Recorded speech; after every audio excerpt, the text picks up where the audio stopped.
Episode 3: The Unraveling. Ezeudo's reign over Umuoma seemed unstoppable. His wealth grew, his influence expanded, and his victims multiplied. Yet, beneath this facade of power, cracks were beginning to show. The spirits he served grew restless, demanding more significant sacrifices to maintain his position. The whispers of dissent among the villagers grew louder, and Ezeudo found himself haunted by his dark deeds. One night, as Ezeudo sat alone in his grand compound, he began to experience visions. The faces of those he had wronged appeared before him, Okeke, Namdi, and many others. Their eyes bore into his soul, their voices accusing him of his sins.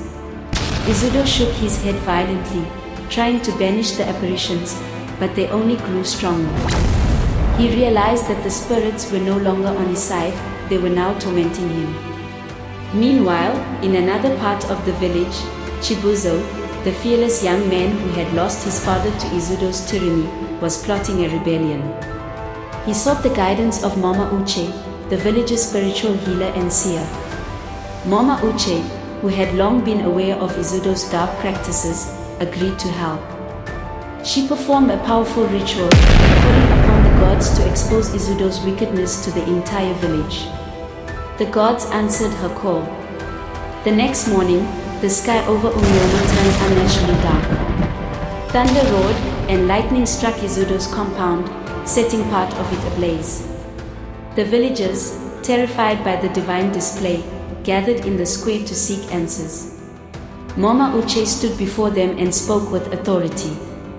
"The gods have seen the wickedness in Ezeudo's heart," she declared. "The spirits he worships have turned against him.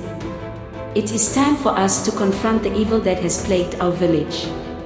Emboldened by her words, the villagers marched to Ezeudo's compound. They found him trembling, muttering incoherent words as he stared at the smoldering remains of his home. When he saw the crowd, he tried to escape, but they surrounded him, demanding answers.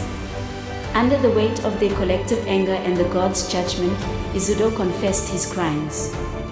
He revealed how he had used dark powers to curse Okeke's land, inflict pain on Nandi, and manipulate the villagers into submission. His confession sent shockwaves through the crowd, and the people's fear turned to fury.